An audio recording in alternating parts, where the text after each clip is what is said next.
सभी सुधी जनों को सादर नमस्कार।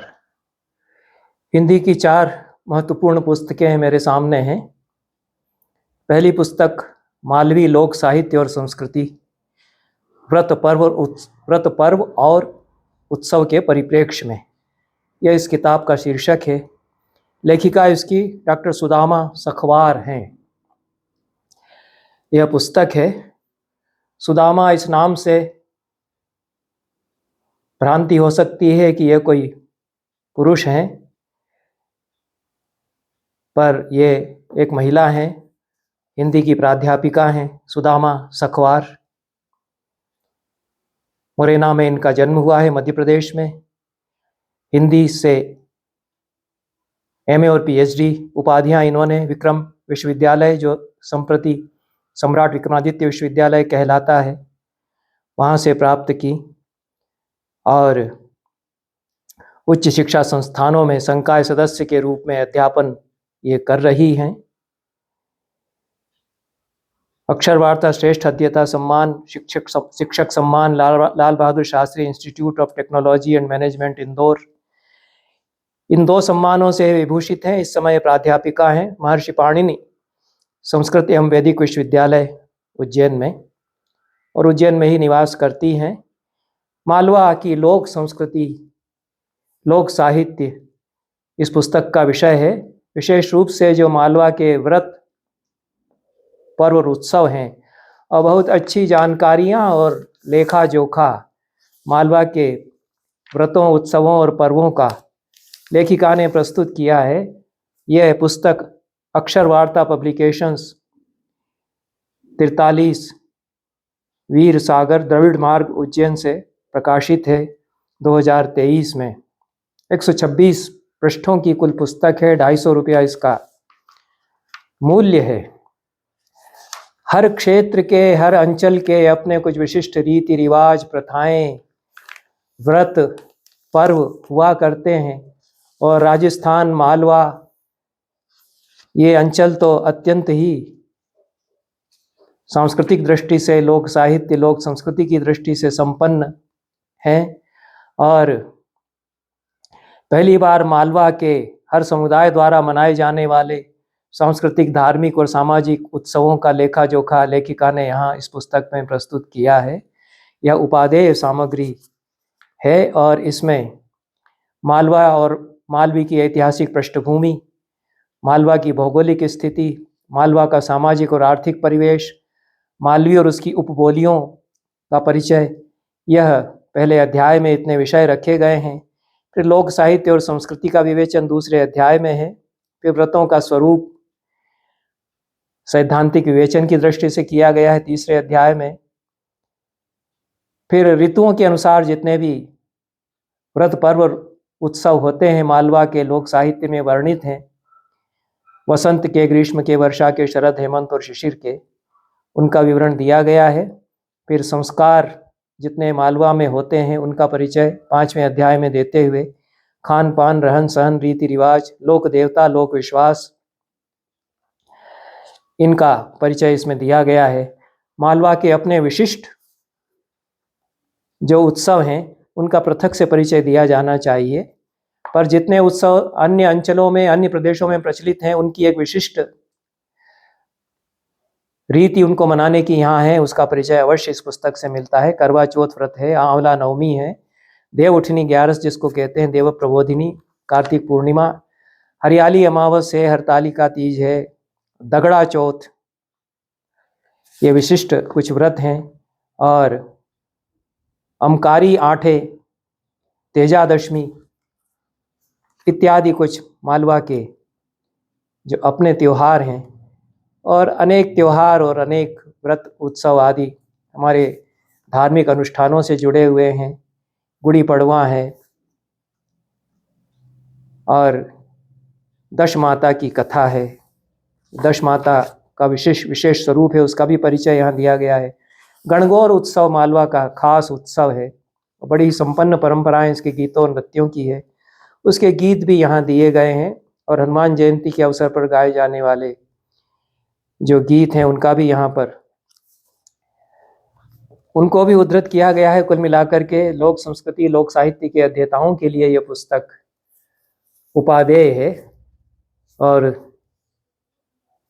जैसा मैंने नाम के लिए कहा कि हिंदी में अब यह विचार तो व्याकरण का रह ही नहीं गया है प्रायः कि किसी महिला का नाम त्रिपुरारी रखा गया। तो मुझे भ्रांति बहुत वर्षों तक रही कि त्रिपुरारी शर्मा जो है वो कोई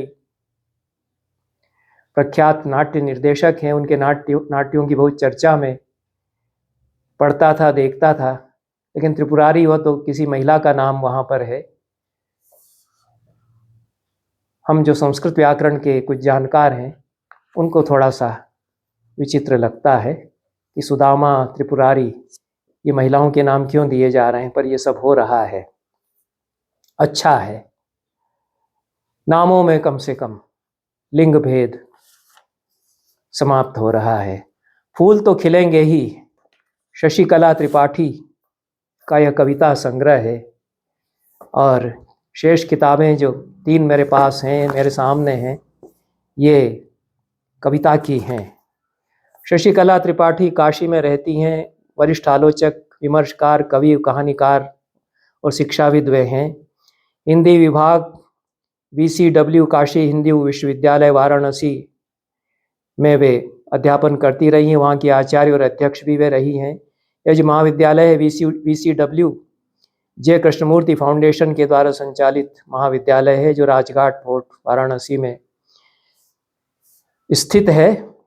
और गोरखपुर विश्वविद्यालय, जिसको कि दीनदयाल उपाध्याय विश्वविद्यालय कहा जाता है इस समय, वहाँ से उच्च शिक्षा प्राप्त की है शशिकला जी ने। और PhD और PDF उपाधियाँ उन्होंने काशी हिंदू विश्वविद्यालय से प्राप्त की हैं। बृहत शोध योजना में भी उन्होंने कार्य किया है। राजेंद्र यादव कथ्य एवं दृष्टि, उत्तर शती के उपन्यासों में स्त्री, साहित्य की वैचारिकता, भाषा एवं साहित्य के समकालीन प्रश्न, शिक्षा और संस्कृति की चुनौतियाँ, बनारसी बोली, मुक्तिबोध का रचनात्मक संघर्ष, स्त्री अस्मिता और कविता का भक्ति युग, छायावाद एक पुनर्विचार, भाषिक प्रसंग और हिंदी का विश्व रंग इत्यादि उनकी पुस्तकें हैं। उनको साहित्य सम्मान, सामाजिक समता सम्मान, सेवक साहित्य श्री सम्मान इत्यादि सम्मानों से विभूषित किया गया है। शशिकला जी का यह फूल तो खिलेंगे ही यह काव्य संग्रह है। कविताएं वे लंबे अरसे से लिखती आ रही हैं और विविध प्रकार की कविताएं इसमें हैं। बड़ी संख्या में कविताएं इस कविता संग्रह में है। सर्वभाषा ट्रस्ट नई दिल्ली से यह कविता संग्रह प्रकाशित है 2025 में और 295 रुपये इसका दाम है। शशिकला जी मानती हैं कि कवि कर्म उतना सरल नहीं है जितना कि समझ लिया जाता है, क्योंकि शब्दों के सहारे विचार भावों का भवन निर्माण करना या अथाह भाव सागर से अनुकूल शब्द मोतियों को चुन चुन कर लाना और उनसे खूबसूरत कविता माला तैयार करना निस्संदेह श्रमसाध्य कार्य है। अहो भारो महान कवे, कवि के ऊपर कैसा भार है।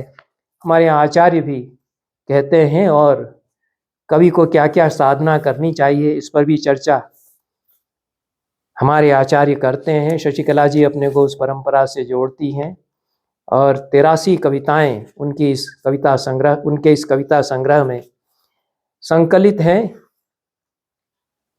विविध प्रकार के बिंब, उपमाएं, कुछ नई उपमाएं भी वे कविताओं में लाती है। नई परिस्थितियां, संबंधों के बारे में, रिश्तों के बारे में भी वे लिखती हैं। इंसान हुआ जुलाहा, यह उनकी एक कविता है। जीवन हुआ अब जटिल, मकड़ जाल सा घुस आई है राजनीति घरों के भीतर। मुखोटा लगाए दैत्य देता है देवता का भ्रम। इंसान हुआ है जुलाहा, स्वार्थ के ताने बानों से बुनता है हर एक चादर। शतरंज का खिलाड़ी बन बिछाए रखता है बिसात भी और ईजाद करता है नए नए मोहरे।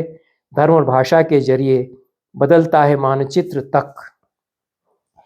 ये समकालीन राजनीतिक, समकालीन राष्ट्रीय परिदृश्य को विषय बना करके लिखी हुई इस प्रकार की कविताएं शशिकला जी की हैं। और वाराणसी में रहते हुए जो उनके अनुभव हैं उनको भी उन्होंने अपनी कविताओं में गूंथा है। कोदोलिया चौराहा ये अच्छी कविता है, और किस तरह से बनारस बदल रहा है। बना रहे बनारस, यह तो एक किताब थी बनारस के ही एक अच्छे लेखक की। तो बनारस जो बना नहीं रहा, और क्या से क्या बनारस हुआ है, उसका चित्र यह पुस्तक प्रस्तुत करती है। गोदोलिया बनारस का प्रसिद्ध क्षेत्र है। गोदोलिया व्यापार क्षेत्र है। रहती यहाँ खूब गहमा गहमी, क्रेता विक्रेताओं के दम पर। गलियां बोलती चहक चहक कर, बाजारवाद के आंधी पानी से। गोदोलिया की शक्ल बदली है। मकान अब दुकान बन गए, बेरोजगार कामगार हो गए। चिल्ला चिल्ला कर कहती दुकानें, काशी की पहचान बदली है। नहीं रही अब यहाँ गरीबी, पकड़ों की अलबेली मस्ती। चौतरफा है भीड़ का रेला, उनमें उतावले दिखते खरीदार, घर ले जाने को बाजार। इसमें बहुत सारी बातें थोड़े शब्दों में कह दी हैं। अभिधा की कवि अधिक हैं शशिकला जी, और साफ गोई के साथ बात कहती हैं। संबंधों पर भी उन्होंने, पारिवारिक रिश्तों पर उन्होंने कविताएं लिखी हैं। पिता त्योहार थे, इस शीर्षक से कविता है। यह पिता की छवि जो एक पुत्री के मानस में है, उसका अच्छा अक्स इसमें अंकित किया गया है। पिता त्योहार थे, उमंग के झूले, उमंग के झूला, उत्साह के मेला, खुशियों के पहाड़ थे। पिता आम की बगिया थे, लाते थे रिक्शे पर भर भर बोरे आम। कमरा भर जाता आम के पाल पुआल से, हम सोते छत पर कलेवा में चूसते आम। हो जाते हम निहाल, चूसते अमावट, पीते घना, पीते पना और पीते पना और हो जाते तर।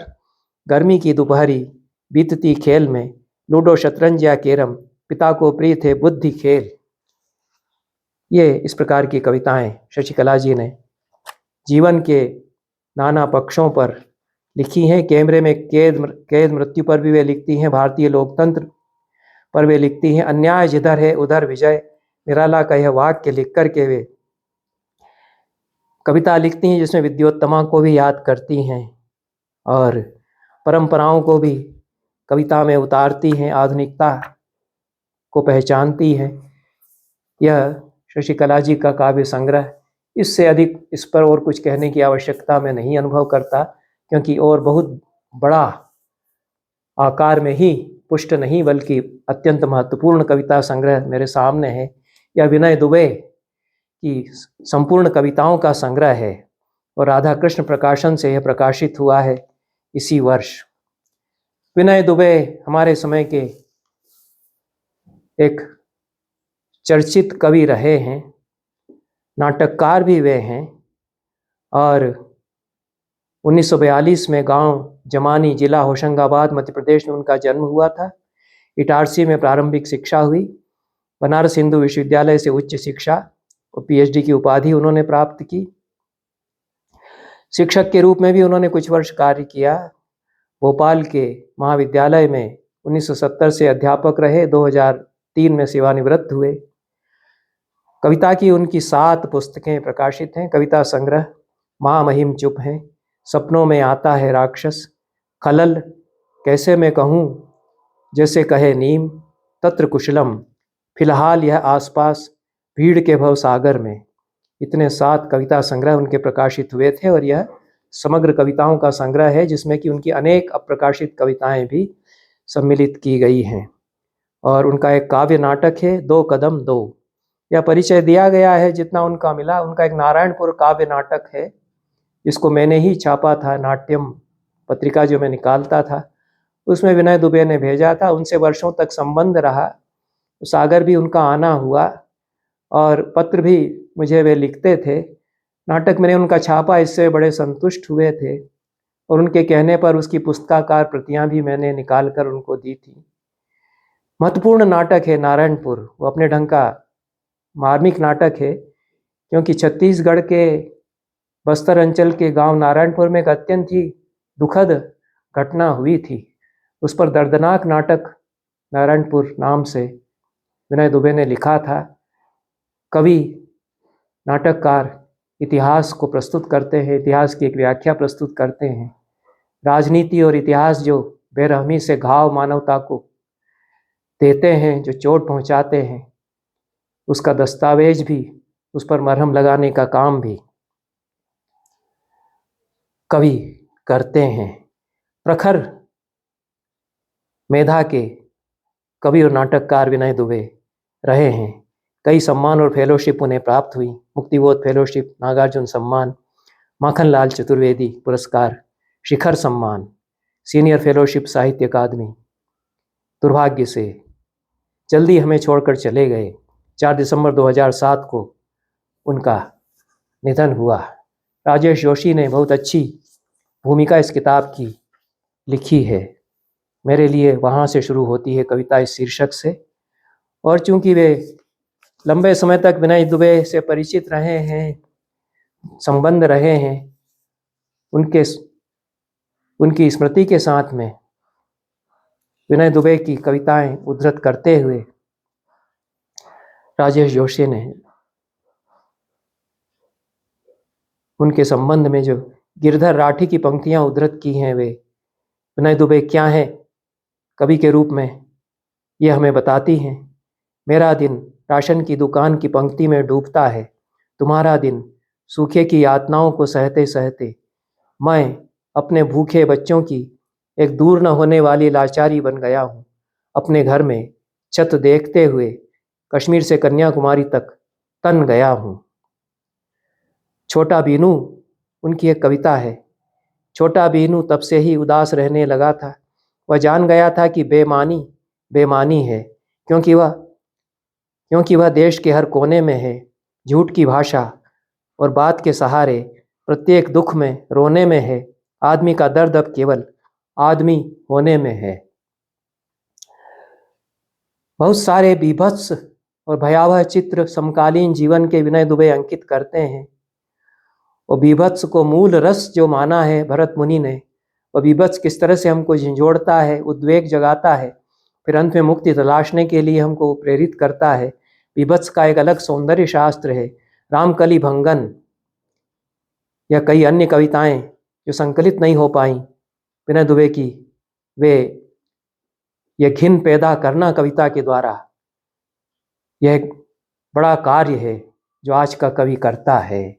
यदि जीवन से घिन हमने पैदा की है, जो भरत मुनि चाहते हैं, यही चाहते हैं अभिनवगुप्त भरत मुनि, कि कविता उस घिन को जगाए और तृष्णा और उद्वेग को पैदा करे जो समाज में राजनीति ने हमको दिया है, अन्याय ने जो दिया है, और उससे उबरने के लिए, रास्ता तलाशने के लिए हमको झंझोड़े, फिर उसी में मुक्ति हम तलाशें समाज की।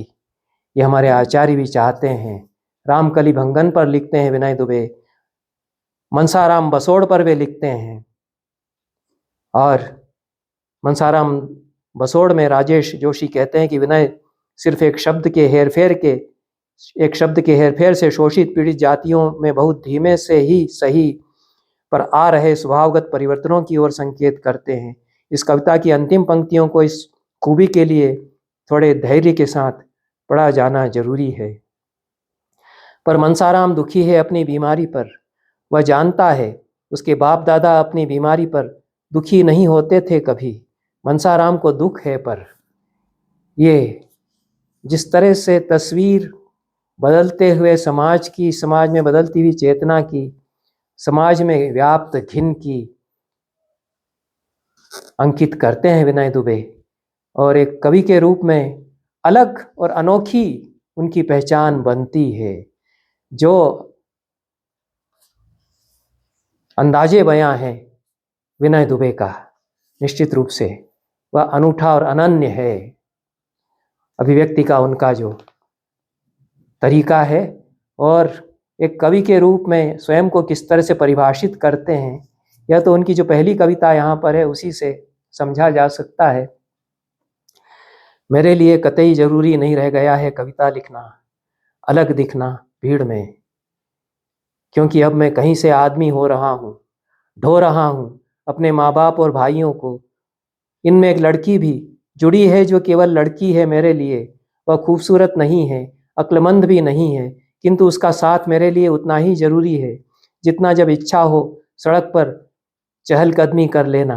मेरे लिए ज़रूरी नहीं है मेरे माँ बाप का होना, छोटे भाइयों का रोना, पत्नी के साथ ही सोना, किंतु इन सब के लिए मैं ज़रूरी हो गया हूँ। इसीलिए अपने आप में कहीं जिम्मेदार हो गया हूँ।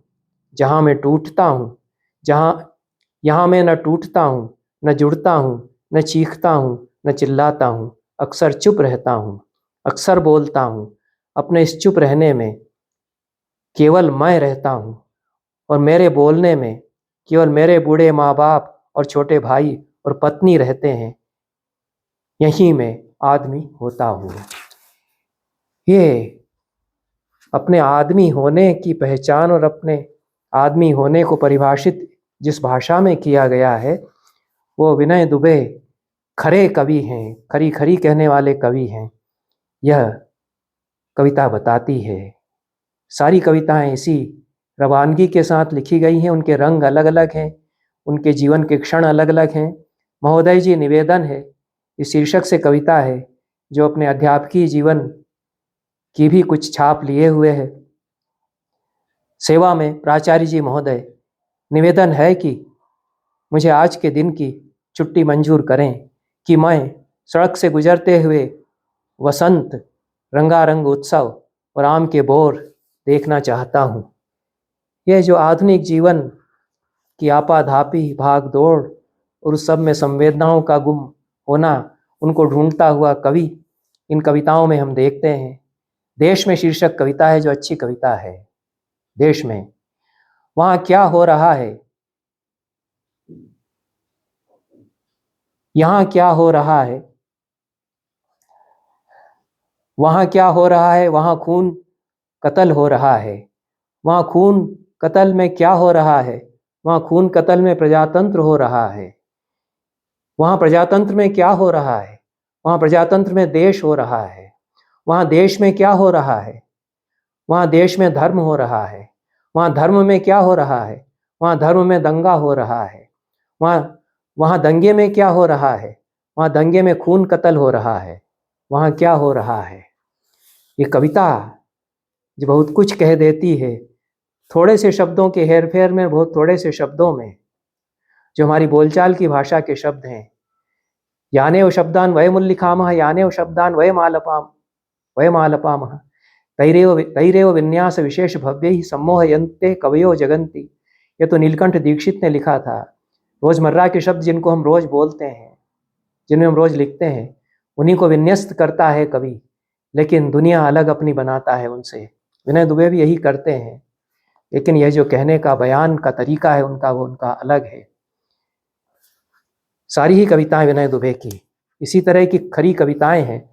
और भर्ती की कविताएं उन्होंने नहीं लिखी जितनी कविताएं लिखी।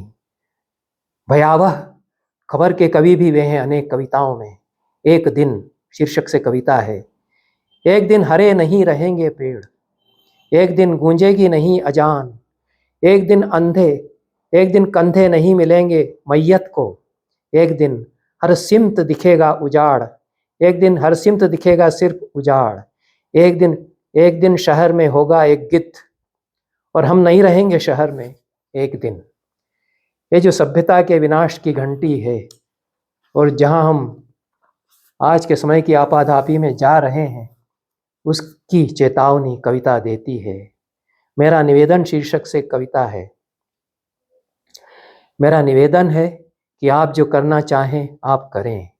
आप पहाड़ करें या लंदन करें, मछली करें या शब्दकोश करें, दिल्ली करें या महाविद्यालय करें, आकाश करें या सोहन मोहन करें, मेरा निवेदन है कि आप जो करना चाहें आप करें।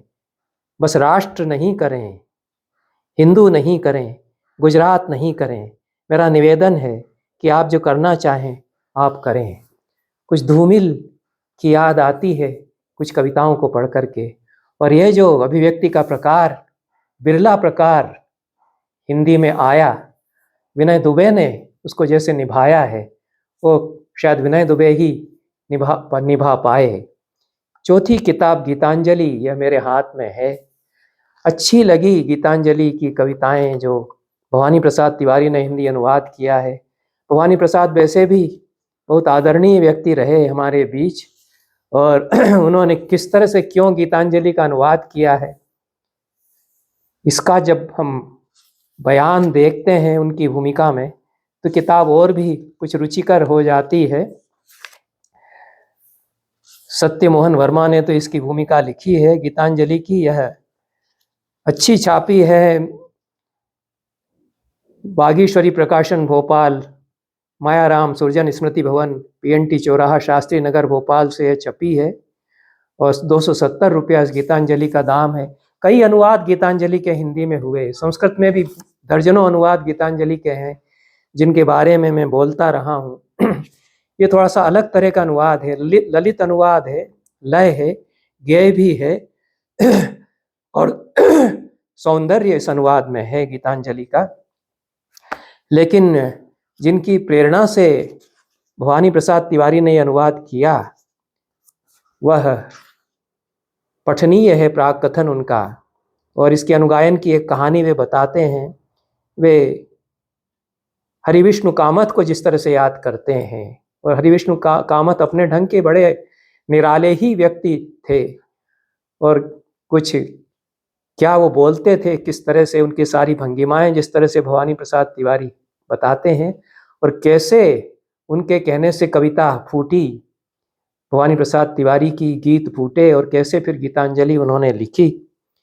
यह बयान जो है बड़ा दिलचस्प है इसमें, और जिस तरह से किताब बन गई है, अच्छी बनी है गीतांजलि। भले ही कई अनुवाद हिंदी में हों गीतांजलि के, लेकिन इसको मैं रखूँगा। कभी कभी पढ़े जा सकते हैं इसके जो गीत हैं। बाकी तो इसमें विजय कुमार अग्रवाल जो निदेशक हैं बागेश्वरी प्रकाशन के, उनकी अच्छी भूमिका है, और आभा दुबे जो उनकी बेटी हैं, उनकी बहुत अच्छी भूमिका है। इन सब की वजह से किताब वैसे भी पढ़ने लायक हो गई है, पर उससे ज़्यादा पढ़ने लायक इसमें जो गीत हैं गीतांजलि के, चुने हुए गीतों का अनुवाद किया। 103 गीत हैं। भवानी प्रसाद तिवारी ने अपने ढंग से क्रम बनाया, अपने ढंग से अनुवाद किया, अपने ढंग से उन्होंने इसको विन्यस्त किया है। पहली जो गीतांजलि की कड़ी है, पहली अंजलि है, लीलामय तुमने खेल किया, मुझसे असीम का मेल किया, इस जर्जर झांझर गागर को फिर तुम रीति करते हो, फिर नव जीवन भरते हो, इस हरित बांस की बंसी को गिरी नद पर लिए डोलते हो, फिर चिर नवीन रागिनी फूंक अपनी ही बोल बोलते हो। रविन्द्रनाथ भी बोलते हैं, रविन्द्रनाथ इसके साथ गाते हैं, लेकिन भवानी प्रसाद मिश्र उसका अनुगान प्रस्तुत करते हैं, और अच्छा ही अनुगान प्रस्तुत करते हैं। इन शब्दों के साथ ये 4 किताबों पर चर्चा करना थी, मैंने की। सभी को धन्यवाद, नमस्कार।